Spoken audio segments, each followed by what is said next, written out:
반갑습니다. 오늘도 하나님의 말씀으로 하루를 시작하는 여러분의 삶에 주님께 주시는 평강이 가득하기를 주 이름으로 축복합니다. 오늘 하루도 복된 만남이 있기를 축복합니다. 함께 나눌 말씀은 요한복음 1장 29절부터입니다. 다음날 요한은 예수께서 자기에게 오시는 것을 보고 말하였다. 보시오, 세상 죄를 지고 가는 하나님의 어린 양입니다. 내가 전에 말하기를 내 뒤에 한 분이 오실 터인데 그분은 나보다 먼저 계시기에 나보다 앞서신 분입니다 한 적이 있습니다. 그것은 이분을 두고 한 말입니다. 나도 이분을 알지 못하였습니다. 내가 와서 물로 침례를 주는 것은 이분을 이스라엘에게 알리려고 하는 것입니다. 요한이 또 증언하여 말하였다. 나는 성령이 비둘기같이 하늘에서 내려와서 이분 위에 머무는 것을 보았습니다. 나도 이분을 몰랐습니다.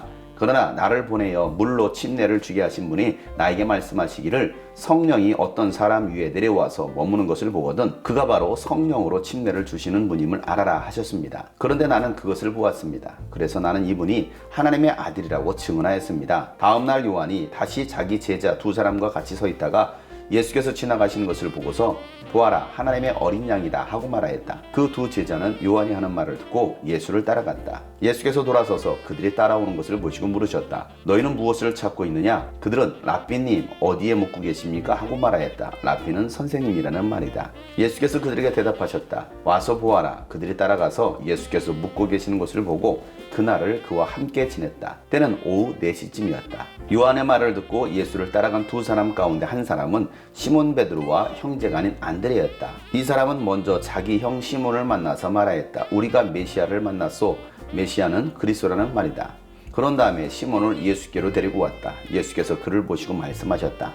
너는 요한의 아들 시몬이로구나. 앞으로는 너를 게바라고 부르겠다. 게바는 베드로 곧 바위라는 말이다. 아멘.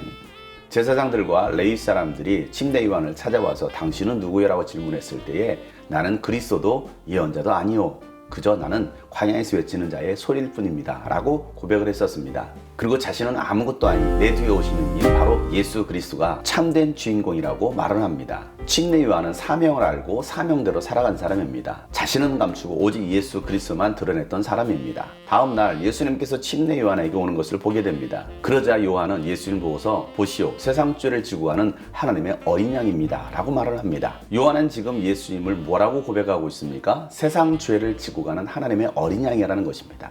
예수님께서 이 땅에 오신 이유를 이와 같이 설명하고 있습니다.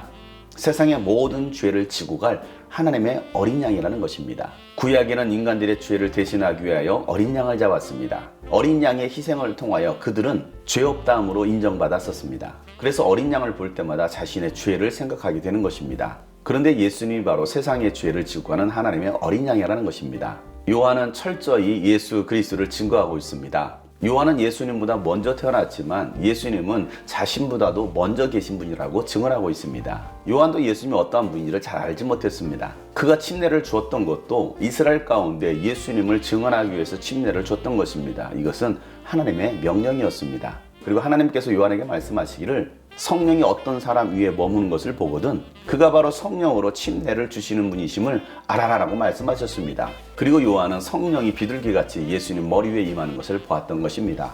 그래서 사람들에게 이분이야말로 세상 죄를 지고 가는 하나님의 어린 양이라고 담대하게 선언하는 것입니다. 하나님의 어린 양, 그리스도, 하나님의 아들이라는 것입니다. 여러분, 우리가 믿고 고백하고 선포해야 될 이름 바로 예수 그리스도. 예수님은 하나님의 어린 양일 뿐만 아니라 하나님의 아들 그리스도가 되심을 우리는 증언해야 됩니다. 예수님만이 하나님의 아들 되십니다. 예수님을 통해서만이 우리는 구원을 받을 수가 있습니다. 다음날 요한은 자기 두 제자와 함께 서 있다가 예수님께서 지나가시는 것을 보고서 또다시 말을 합니다. 하나님의 어린 양이로다. 그러자 이 요한의 두 제자는 이 요한의 말을 듣고서 예수님을 따릅니다. 그리고 그날 예수님과 함께 머물게 됩니다.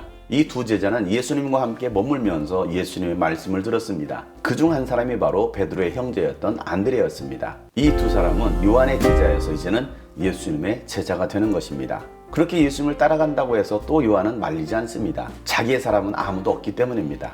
안드레는 형제인 베드로를 찾아가서 메시아를 만났다라고 전합니다. 그들 모두가 애타게 기다렸던 메시아 그리스도가 오셨다라는 것입니다. 그리고 나서 안드레는 베드로를 예수님께로 데리고 옵니다. 그러자 예수님은 베드로를 보고서 너는 요한의 아들 시몬이구나. 이제부터는 게바, 베드로라고 할 것이다 라고 말씀하십니다. 은혜를 받았다는 것은 무엇입니까? 은혜를 받은 사람들은 내가 만난 예수님을 증거하는 사람들입니다. 내 안에 은혜만을 간직하는 것이 아니라 그 은혜를 나눌 수 있어야 되는 것입니다. 내가 만난 예수 그리스도를 증거하고 그들을 예수님께로 데리고 나오는 것, 그리스도께로 인도하는 것, 그들이 바로 은혜 받은 사람들입니다. 사랑하는 여러분, 올 한 해 여러분들이 예수님께로 많은 영혼들을 데리고 올 수 있길 바랍니다. 여러분이 만난 예수 그리스도를 증거하고 예수님이야말로 참 하나님이시며 그리스도이심을 선포하여 잃어버린 영혼을 주께로 인도할 수 있는 여러분 되시기를 축복합니다.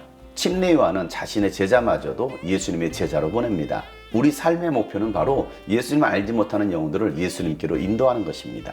2022년도 여러분의 삶이 영혼을 많이 구원해낼 수 있는, 그래서 열매 맺는 한 해가 되기를 예수 이름으로 축복합니다. 샬롬.